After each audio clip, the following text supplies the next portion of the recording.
to Destination I Do's podcast. I'm your host, Jennifer Stein.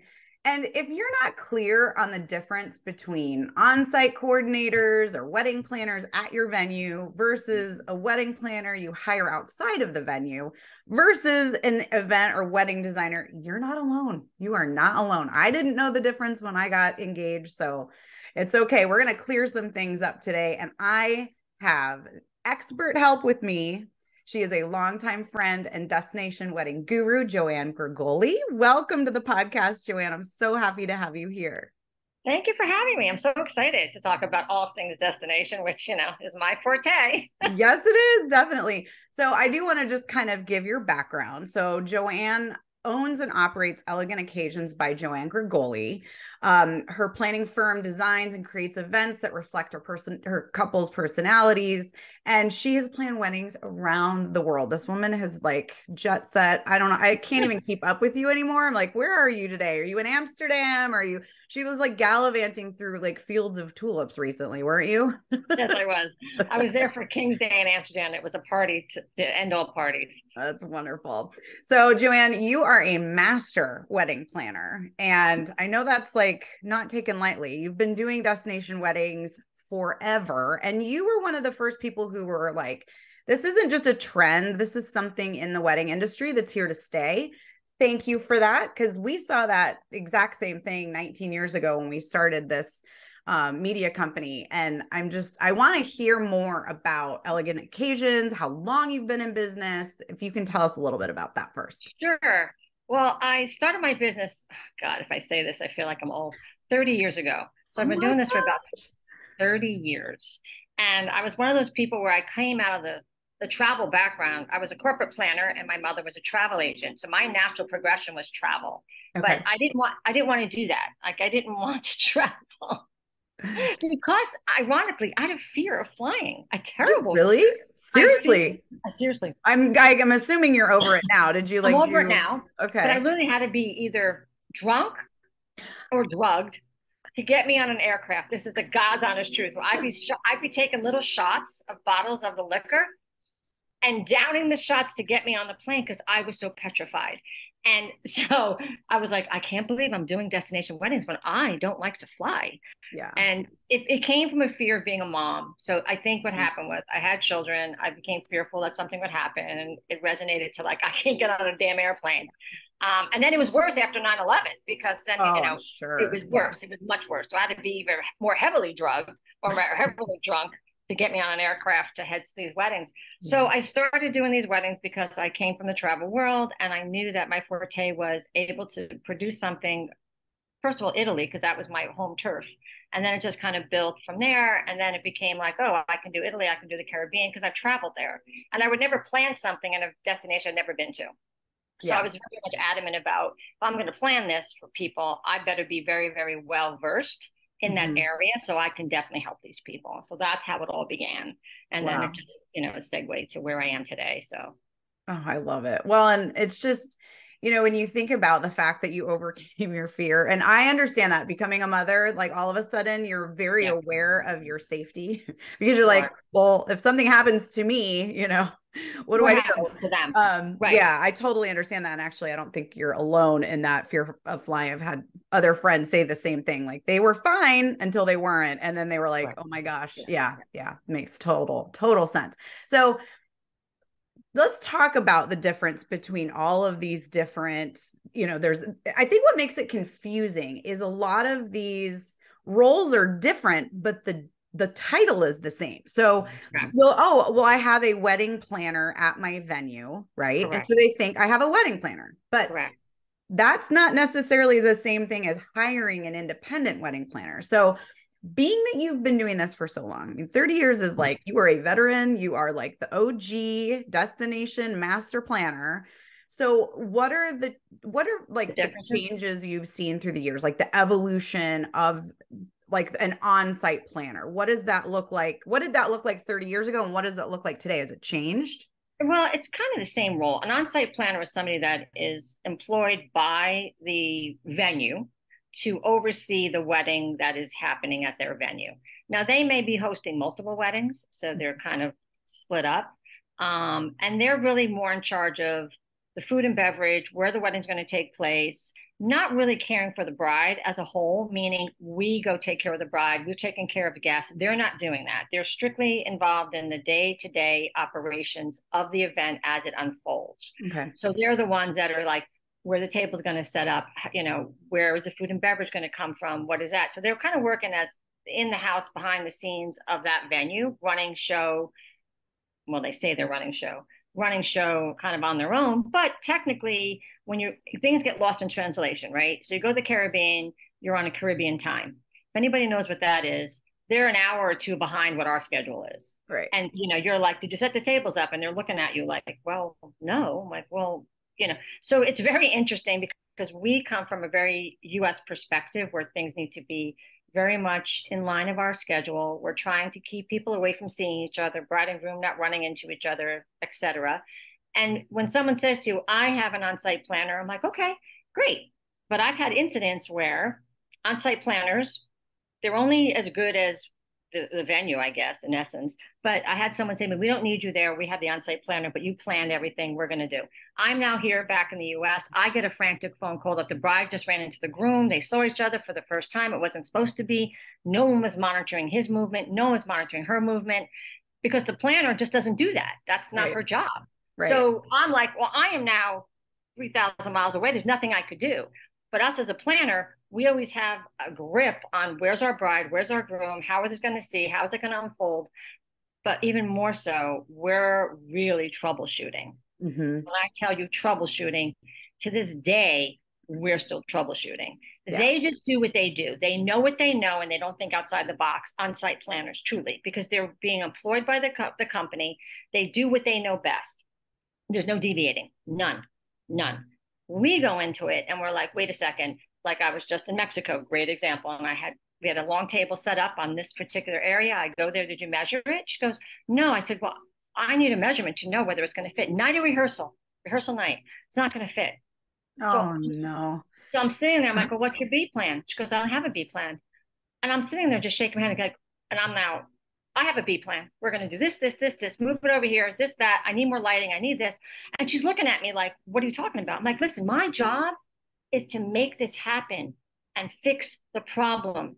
Mm-hmm. Some of these planners nowadays are younger and they just don't have the experience. Mm-hmm. And they're only being told or know what to do, what they know. We are always troubleshooting, always. What's the weather? What's the backup plan? They look at you like, I need a backup plan. Well, what do you mean? I'm like, what do you mean? What do I mean? If this weather shifts on me, we're screwed. And right. And so you really can say, yeah, the on-site planner is more involved with the day-to-day operations, but not really troubleshooting anything. Got it.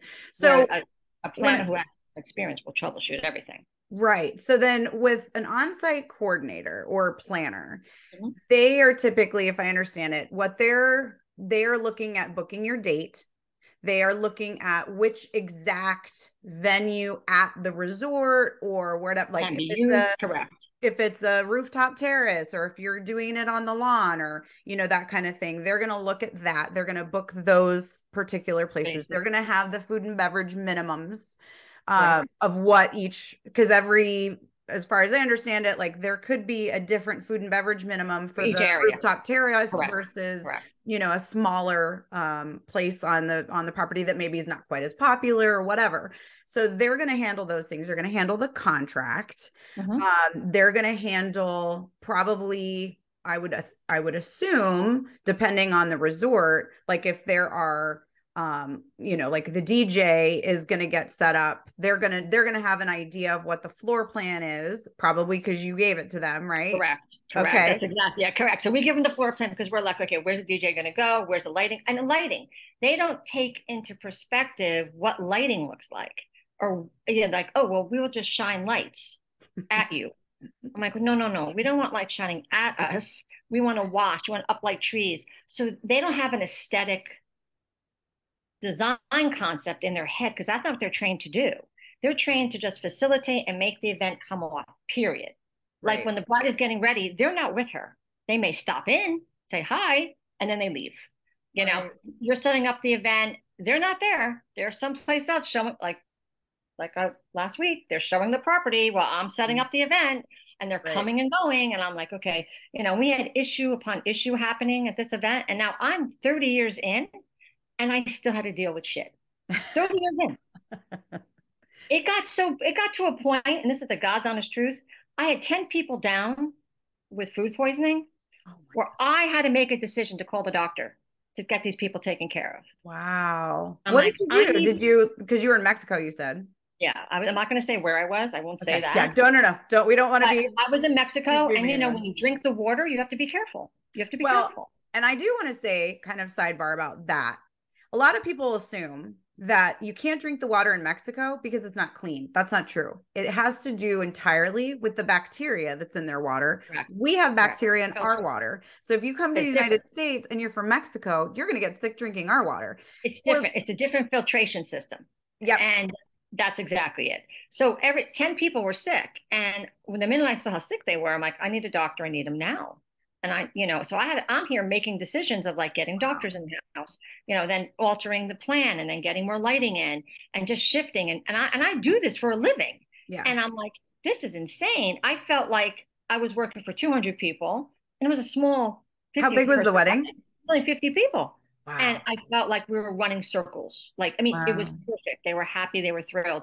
But I'm like, I need my sound system to come from the back. Let's put him here. And there's no planner to be found on the property when this is happening because they're busy with other things, right? Because they have multiple things. We are only assigned to that client at that time. 100% of our attention is only in one spot, them, nobody else. They're multitasking. They're running the property, they're giving tours.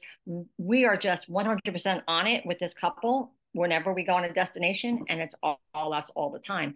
Huge difference. There's attention to the client varies greatly when you have an on-site planner versus an off-site planner, because we're hired to come in and be there for them, right? That's what we're there for. No other purpose. We're not there to, book other weddings. We're there just and that's just it. I think too, when sometimes what'll happen is a couple will book at a really, 5-star resort, right? Anywhere in the world. And then they think, well, I have a wedding planner because that's their title, or on-site coordinator, that's their title. So I have that. And then they think that the person's not doing their job because they're not, they're not catering to them, not catering to them. But that's not their job. That's not their job. Exactly. And I think that too is important to note, that it's not that they're not doing their job. That's not their job. And so a lot of what I've been hearing and seeing over the course of the 19 years we've been doing this is now a lot of, not even high-end resorts, a lot of resorts in general or venues are requiring couples to bring in an outside planner in order to book with them. And I get it, because I do think, I almost wish we could like change the title for these wedding planners that are at the resorts or venues, because it is very confusing. And I understand why couples are going, well, I don't know who's doing what. Yeah. But you're right. More and more properties all over the world, not just Mexico, all over the world are requiring you have an offsite planner come in, because they know that they can't give the clients the undivided attention that they desire and deserve. They don't have the wherewithal to do it. They're just multitasking too many things. Where an on-site planner, if they're there for you that weekend, that is our job. We're at your beck and call, literally. And we're there to see it run smoothly and then circumvent any problems. And the thing too, these girls are now younger, right? When you see these planners, they're young and you're like, wow, how much experience do they have? Like, you need someone that is so seasoned that I think the biggest asset of a planner is your ability to pivot on a dime. And we just make it happen. I mean, I said to someone today, we're like the MacGyver. We're fixing stuff, and we're behind the scenes and we're making things happen. I don't care if we're cutting down trees or flowers on a prop. That's what we're doing. Yeah. But that's how we differ. That's how we differ. Yeah. There's a huge difference. And sorry, go ahead. Even in Europe, you're saying that we're much different even over there. Yeah. Well, and one thing too, I want to point out is when it comes to a wedding planner, like I always say, you guys take, I don't know if you've been to a cheesecake factory. If you haven't, you might not understand this analogy, but if you've ever been to a cheesecake factory, their menu is like a spiral bound notebook, right? And so there's so many choices that you're like overwhelmed. Like you don't even No. So half the time I'm like, if I have to go there, I'm like, I'll just ask the waiter, like, is there something that's chicken that you really love? I'll have that. You know what I mean? Because it's just so overwhelming. So I feel like what happens is when a couple gets engaged and they are looking at they're looking at Wedding Wire, they're looking at even destinationIdo.com, like whatever. It's like taking a drink out of a fire hose. It's like looking at a Cheesecake Factory menu. And so you have so many choices and you've no idea what DJ to choose or what, florist to choose or what wedding planner to choose sometimes. But I always say start there first. Oh, like personal referrals are usually your best bet. That's our best bet. What you guys do is you take that Cheesecake Factory menu, you factor in the couple's budget, their style, all of that, where they're getting married, and you shrink it down to an In-N-Out burger menu. Are you getting a double or are you know what I mean? Like, are you getting the chocolate 100%. Shake or the strawberry shake? Like 100%. You guys know, you drill it down because you're experienced. And so those things take away couple stress, time. It's like, you just bring everything kind of to them on a silver platter saying, okay, here are the 2 florists that I recommend based on your design and your budget, you're this, you're that. Yeah, exactly. So that's another thing that an outside wedding planner will do, that, and like a resort, they may have like a preferred vendor list. Those are just people that have worked there, that they know they're going to show up most likely. They're probably within your price point, but it's not sometimes depending. Well, they're not really vetted. They're not really vetted in a way that they're being customized to their needs. Mm-hmm. They're like, here's 10 photographers, here's 10 florists. We use these people, check them out. Now you have to do the legwork. You have to call them, check them out, see if you like them, check out their pricing. And then, where we've filtered that now, we've taken it and we've condensed it to 3 of 3 or 2 of 2. Like, this is, I think, the best for you. And usually we nail it. So we're not wasting their time, because time is money for clients, right? Not only is our time money, but their time is money. So why do you have to search the world to find what you need if you have a list of, 100 vendors? It's like, you might as well go and look online. Exactly. That's the only difference. That's the only difference. Yeah, so yeah, sure. The planner definitely takes it all into consideration. It's like, just kind of like, we're like the GC, general contractor, building a house, right? It's like, okay, we're building this house, and now this is who we think is going to fit in our budget, because we have a budget, and that's how we start. We can't start without that. And that's where an on-site planner doesn't ask that question. Mm-mm. They don't say, what's your budget for vendors? Or what's your style or any of those things. No, that's not even in their thing. So it definitely varies. It definitely is. There's a difference. Now, what are the things that you don't do? Like, what are the things that what we don't do? Yes. Wow. Well, we don't cook the food. Or play the music or take the photos. We don't cook the food. We've done that. What don't we do? We do a lot. Like, because we're destination planners, we even help guests book flights. We book flights. We act as travel agents. So there's not much we don't do. Because we do meet in a pre-con when we get there, and we're talking to the chefs. And so we're doing that as they would. We're just kind of, at that point, we're an overlap to them, because we're doing everything they do and more. Okay. Because we have to all be on the same page, right? We're all on the same team. And I say it to everybody, like, listen, we're all on the same team. So we all have to be on the same page. Everybody has to know their jobs and what they're doing. And we're just an adjunct to them. We're just an added benefit to the client, but to the team there, we're watching their butts. We're watching what they're doing. We're double checking, because the client can't say, hey, did I have these hors d'oeuvres? They don't know. Right. Because they're too engrossed. We're making sure that everything that they have on that contract is being put out. They're not, the planner's not doing that. I mean, she's saying, yeah, it's there, but who's checking that? Right. Nobody is. We are. Exactly. We're making sure that everything that they've asked for is definitely, nothing's forgotten. If something's forgotten, we know about it. Mm-hmm. And then we take it up with them. I'm like, okay, you forgot this, this, and this. You need to credit them. You know? And that's, also, I think, too, where your value comes in. Because I've had a lot of people say, well, a wedding planner, I can't afford one. But oftentimes the costly mistakes that couples make because they didn't get a destination wedding planner, or, just different things that you can do to negotiate for your clients.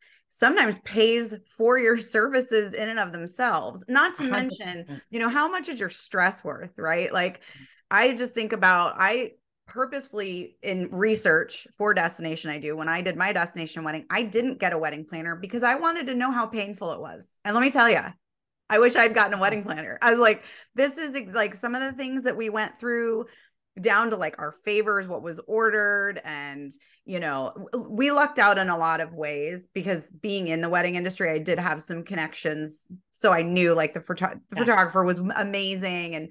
But if I was ever going to do it over again, I would have had a destination wedding planner, no doubt. And I wanted to see, like, is it really worth it? It's really worth it. It's funny. This past weekend, when we were away, the client had a hard time getting funds to the property, right? So we arrived. I was there a few days prior with her, and her wiring wasn't going through. The wire transfer wasn't going through, and they're like, so they come up to her and they're like, "You're not having a wedding." Now, at that point, the bride was like reduced to tears, and I'm like, "What's the problem?" He said, "We can't get the wire; they're not working." And then her husband was en route, so the credit card was on its way, but it wasn't here. She's on an airplane. I'm there. Now they gave us till 12 noon to pay the bill. And there's nobody to pay the bill, but guess who? So I'm like, okay, we have an issue.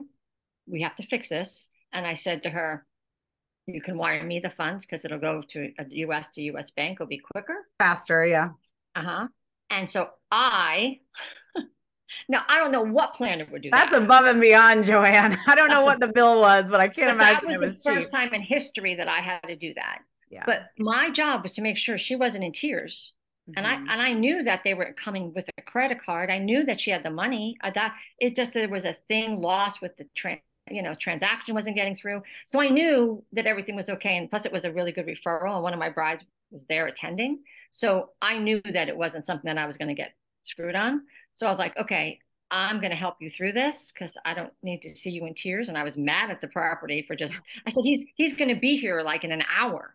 They didn't care. So that, no, I don't think the property would ever do that. So there you go. Why should you have a planner? Not that all planners will do that for you. Yeah. True story. But it's a true story. It happened 30 years in the making. It never happened before in my whole career. And here it happened to me last week. So does it ever like just completely blow your mind that after 30 years, you're still seeing things that you're like, how is this happening? All the time. All the time. Like I have so much experience and I've seen so much and I still see stuff and I'm like, what the hell? Like, yeah, I do. It blows my mind. It literally blows my mind. Like you were talking about, I was in a wedding and we were, it was in an island and we were eating dinner and we were in a lit room. My team was in a lit room and the food comes over to us. They're out in the barbecue and the food comes over to us and I could see the chicken was raw off the grill. And I literally ran around the room hitting the chicken out of their hands.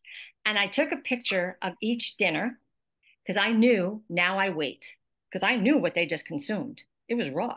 Oh right? My gosh. Now, so I knew what I'm facing the next day. I knew. And I said to the groom, we have a situation. We got raw chicken. I have pictures. I took pictures. We have to go to the GM at this point. People are going to be sick. We have to be aware of this, which sure as heck happened. And the GMs at first was like, no, this is not us. And I'm like, yeah, it was. And if I didn't have that proof, because they then had to refund them, they wouldn't have any backbone. Yeah. They would have said, well, that wasn't us. They were drank too much. But I knew and I literally was running around the room like a maniac, hitting the dishes out of all the staff's hands like a lunatic. Oh Don't eat the chicken, And then I run down and I'm like, oh my God, they ate the chicken. So, I don't know what other planner would do that, but I'm so aware now of cooking and like, how is it being cooked? And I check chicken now. Like I want to see the chicken. I want to see it because when it happens to you once, you don't want to go through it again. Oh gosh. Yeah. My husband and I both got food poisoning at a wedding. Yeah. It was a hometown wedding. So it can happen. It's not just it can happen anywhere. It can happen anywhere. It was just here in Arizona. Yeah. And we both got wicked food poisoning. It was like anybody because it was a buffet or like a station's actually not a buffet. And so it was like anybody who was at this particular station got like their asses handed to them, literally. So, again, our job is to protect the client. And if I didn't have pictures and images, they wouldn't have gotten any money recourse. But we did. We got it all back because it was an error. It definitely was an error, and they got so many people sick. So it's like, and again, you're right. I'm shocked every time I do a wedding or something. It's like, well, what else is new?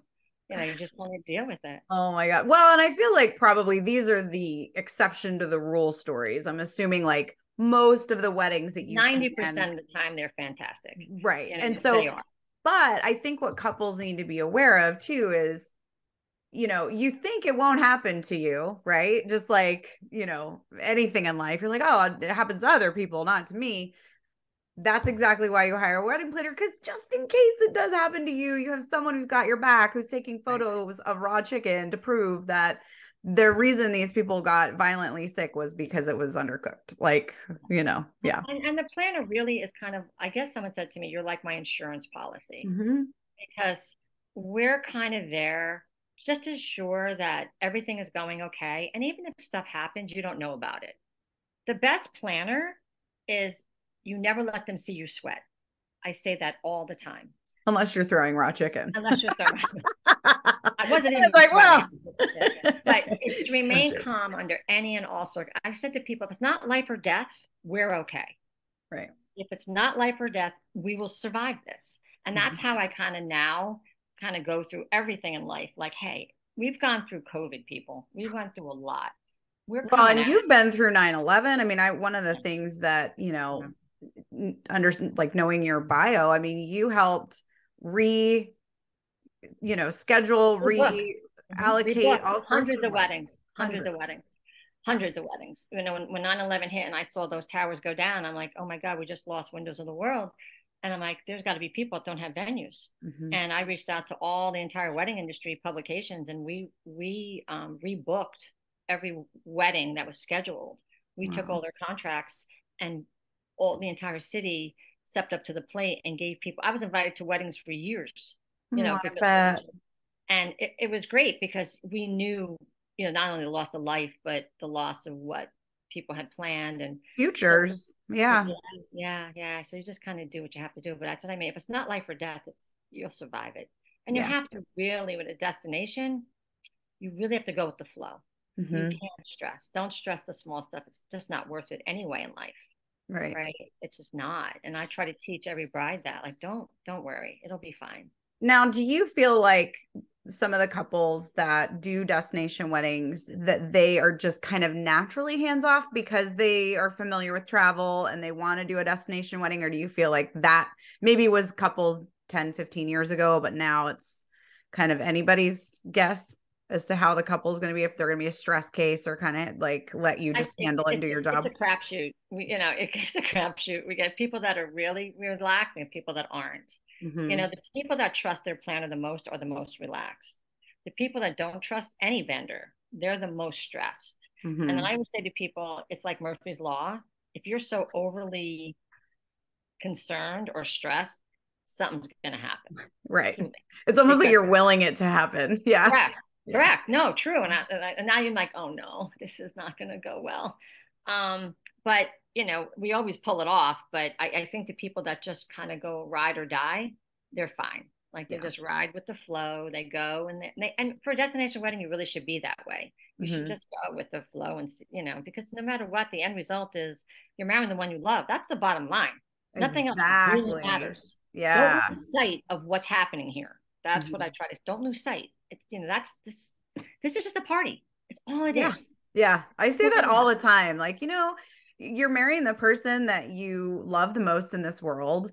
And okay, so maybe your napkin color got screwed up, or they sent bistro chairs instead of ghost chairs, or like, does it, in the scheme of things, you're probably also going to be, besides your planner is going to notice first, and then maybe you will.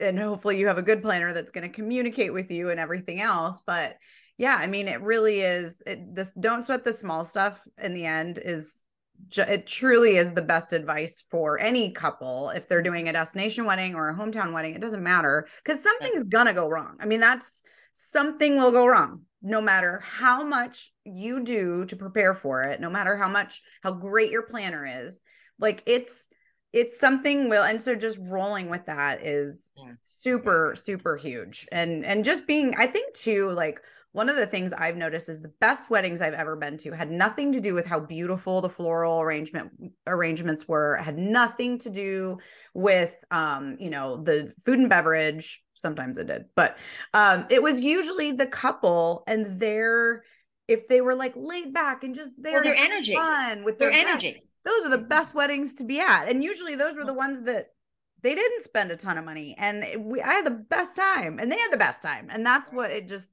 I think they set the tone of the event. Now we're going to start talking about the difference between a wedding designer and what that looks like compared to a wedding planner who also may do some design for you. So let's unpack that, JoAnn, because there's a lot there. I actually have been in the industry for 20 years, 20 some odd years now. And I sometimes am not entirely clear on, if you're a wedding planner, that like, do you also design? And sometimes are you designing with another designer? Like, how does that work? And like, when would you hire someone to do event design if your wedding planner isn't? Like, can you just unpack that?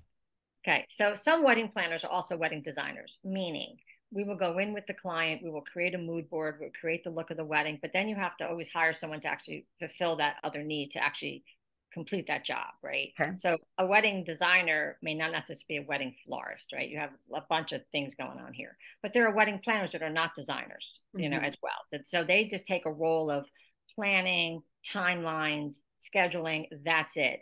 That's one type of wedding planner. And then a wedding planner designer, which will help create, design, do the mood lighting, do the linens, design board, and then it gets transitioned or sent off to someone to actually fulfill that, right? Like somebody wherever you are, a design team. Got it. When you're working remote, like a destination, you need to then work with an on-site designer who's going to actually complete the job, right? Put the flowers out, get that, because you technically can't carry all of your stuff with you remotely. So then you have to have someone, I call it an underground team that then pick up the ball and then be able to execute. They're the executors. Okay. So yeah, you can design it, but then they're executing. So that's the difference between a planner, a designer, and a floral person, right? You have 3 different categories here that you're going to hear. Like, I don't understand. Well, there are planners who are floral people too. I mean, there are planners that actually will plan, design, execute. Wow. There are those, but I like to say stay in your lane, right? I don't think that you can do everything well. I think you should pick what you're going to do and do it well. I don't think that somebody, like if somebody's like, here's a photographer, he's a videographer and a DJ, right? Like, can't do all that. So, like, how's that going to work? Yeah. You kind of stay in your lane, right? You should find the planner that's going to be able to fit the bill, what you need at that moment. I'm one that actually does a design board, but then I have someone that's going to execute. I don't do the execution because, number one, I don't know the technical aspect of that. I can design it, but executing is a whole different ballgame. You want to make sure your centerpieces don't fall down. You want to make sure your trellis, your huppah is standing up and not tipping over. So you need someone that's going to be able to do the actual setup of it. So I always team with somebody that does my actual execution. Okay. And most planner designers tend to do that, I believe. I don't think there's that many that actually execute as well, but there may be some that do. So you have to just kind of ask what they are and look at their portfolio. But again, I think planners need to focus on the couple. And again, you can't be being with the couple as well as creating their, building their event. How are you going to, service it? Yeah, unless you have like a huge team and everyone's, Exactly. You've got some people are executing and doing production, and other people are handling like the rentals and making sure they're coming in. And there's so many moving parts with So that's why I kind of always like go with people on the ground. And then I like to always, if I'm remote to a destination, I want to give back to that country, right? So you want to employ people as well. So sometimes I like to make sure that even if I'm doing a destination wedding remotely in Morocco or Italy, I'm hiring on-site people there to help me because I wanted boots on the ground, right? They speak the language, even though I mean, I do speak Italian, but there's other countries I don't speak the language. So if you have somebody there that can speak the language, it helps navigate. It helps, doesn't cause any issues and problems. And because you have things called lost in translation, so you don't want things to get lost in translation. And the same with the design. You to be really specific, but I've learned the hard way with a designer, even if you're working remote, like when you're working in an island and you say, I want yellow roses. Well, you assume that's the word we never like to say, No. that they're yellow roses. But what you learned is they've sprayed them yellow. And Oh God, oh yeah, people do that? Good grief. tons. I'm like just imagining that in my mind, and that does not You sound walk pretty into a at all. design studio in the Caribbean, there's a whole wall of spray colors. And you're like, what's that? Well, that's how we spray our flowers. I'm like, what? So you really need to ask the questions. Like, don't ever assume that if you say, I want a yellow wedding, that they're truly yellow flowers. And the reason why it's so critical is you're in the heat of an island. You put the flowers down, they'll bleed. You put it on your dress, it would bleed. It gets rain, it's going to bleed. So you really have to kind of be on the alert for things that could go wrong. And only a planner would know that. Right. Yeah. I mean, I've never heard of such a thing. I mean, I've seen them at the grocery store. Like, I remember my kiddo came home one time, like, Mommy, I bought you flowers. And they were like carnations and they were like sprayed like blue and red and they were hideous, but my kid gave them to me. So they were like the cutest thing ever. Right. But I'm like, this is maybe like the ugliest bouquet I've ever seen.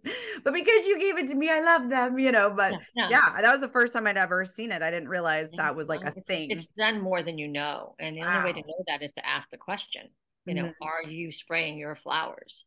Are you doing this? And again, you just never assume anymore. I don't even assume that I get tables and chairs anymore because most properties lately don't even give you tables and chairs. Right. I mean, rentals, the rental industry is huge. But even on a property though, even on like a property, like I'll go back to Mexico. Like, well, you didn't ask for tables and chairs. Well, and that's a good point you're making, JoAnn, because I think one of the things that a lot of couples and myself included assume is when you are going to a resort that they're going to have like some basic things. They're going to have basic linens. You can always upgrade and rent your own, but they're going to have basic things that you can select from.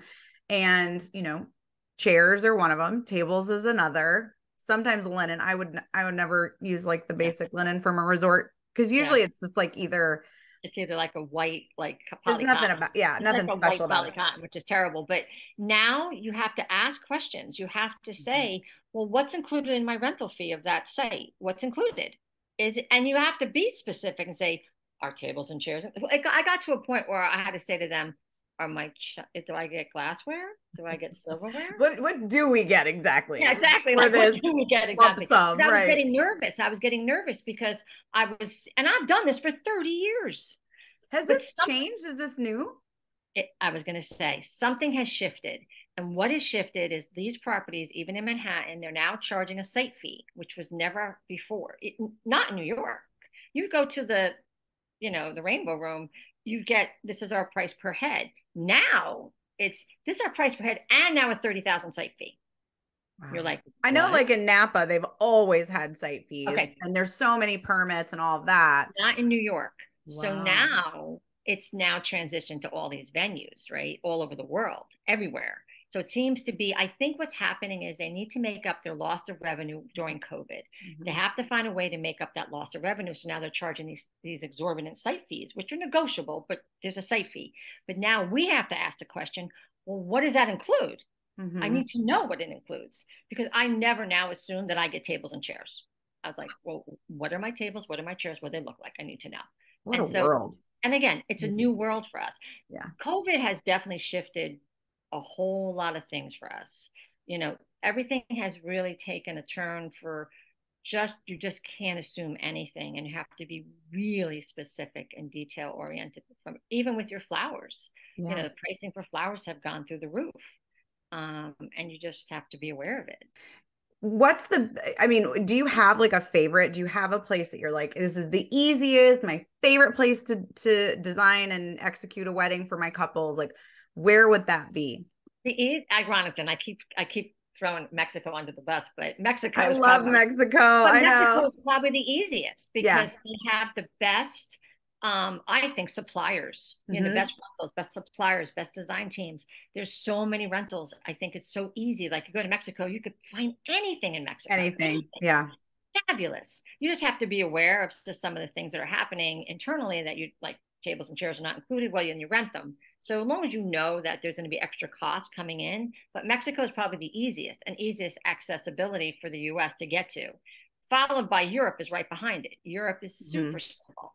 Um, and then there's certain parts of Europe that you also have rentals that are pretty simple in Europe. So I do love like Italy is near and dear to my heart because that's where my kind of my base started. So I love it there. And then Italy is easy to get married in because the restrictions aren't as strict as far as like being legal. France is a little, you can't get really married in France because you need like a, Not legally. Yeah. not You can legally. do like the pomp and circumstance of Right. gathering and all that, but Right. it's not going to be It's legally not going to recognized. be legal. Yeah. You have to get legally married in the States and move over there. But and then believe it or not, Morocco has an incredible base of rentals. I love Morocco. I have a business partner in Morocco, so I'm in Morocco a lot. But their food, their everything in Morocco is incredible, and they have a huge base of things to find. Yeah. So there's certain countries where there's a whole lot of things to rent, and it's just you kind of create your own environment. So those are probably my three. I'd say in the Mexico for sure, Italy, Europe, and then right behind it, Morocco, Okay. Marrakesh. Is there a place that anytime a couple's like, we want to get married here, you're like, oh no. Is there any like the worst place? And you don't have to answer that if you don't want to throw anyone under the I bus. have any worse. I can make anything happen. I never go, I'm just trying to think what would give me like, oh my God, I don't like it there. There's not that many places I don't like because I can figure it out. Hmm. Like as long as I have a good base to pull from stuff, then I'm great.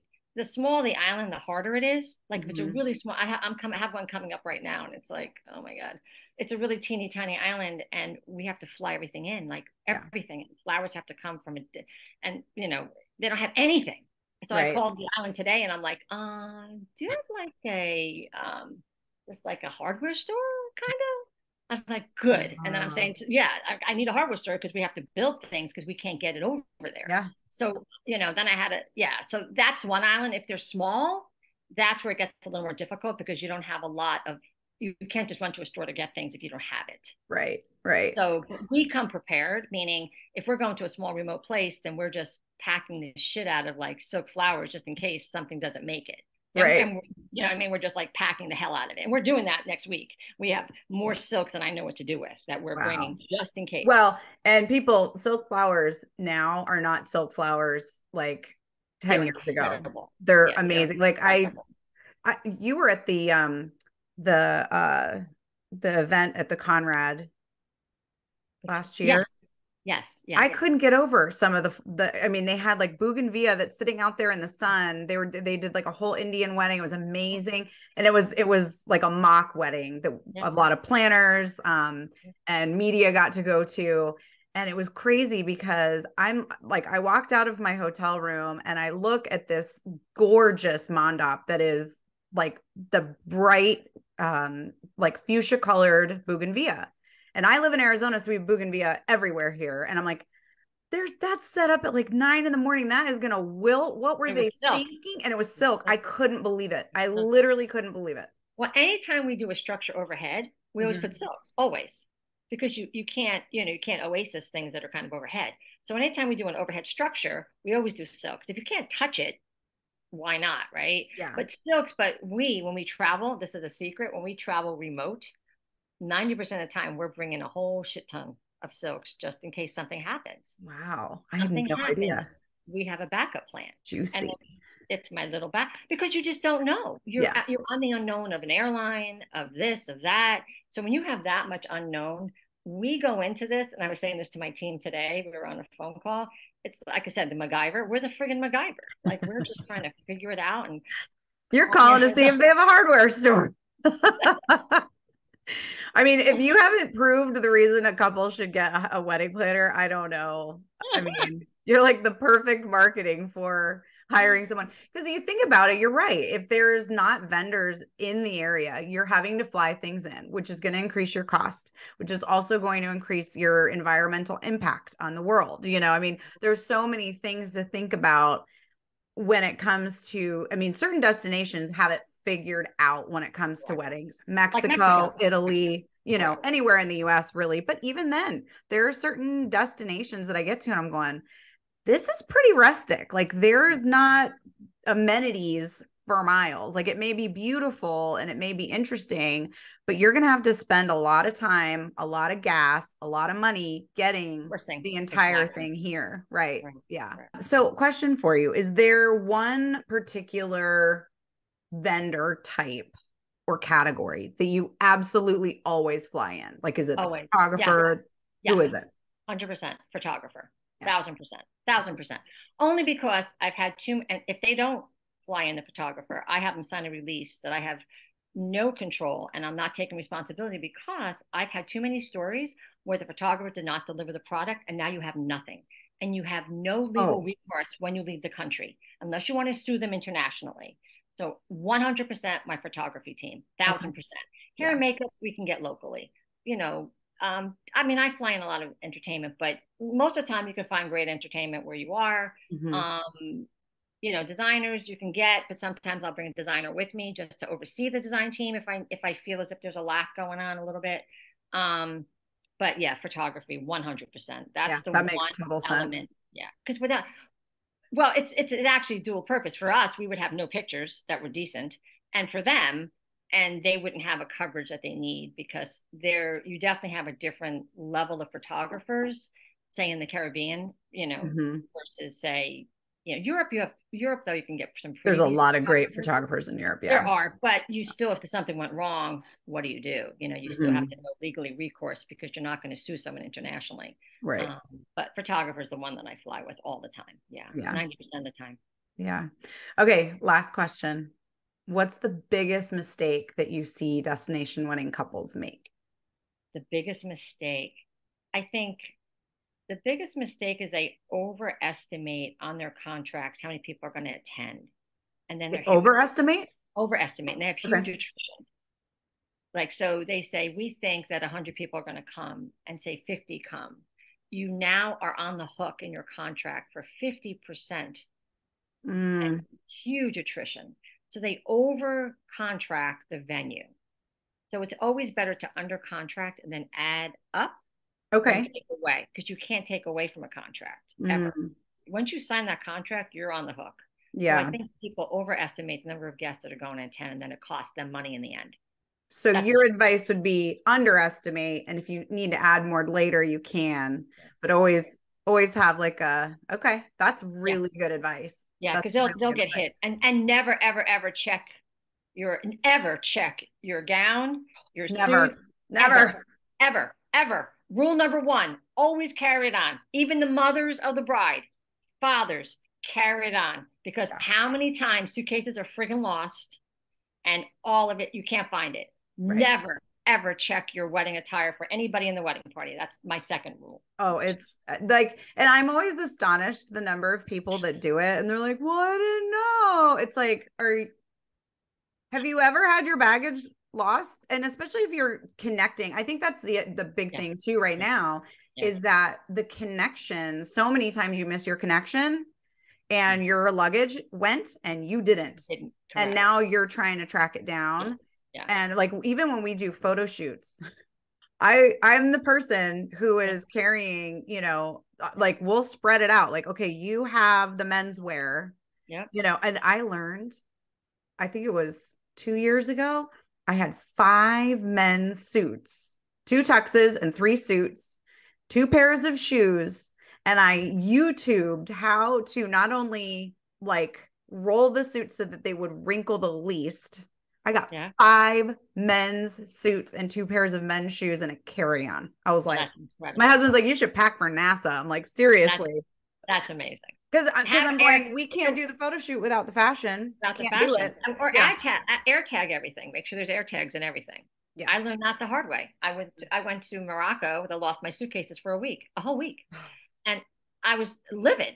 And so I didn't get my suitcase until the day before I was going home. Well, by then I bought all this shit from Zara. So I had now a second suitcase, right? Then they find my suitcase and I'm like, well, it's worthless now because I'm going Yeah. home tomorrow. But I had to get a second suitcase of all the crap that I bought because I had to keep going out buying stuff.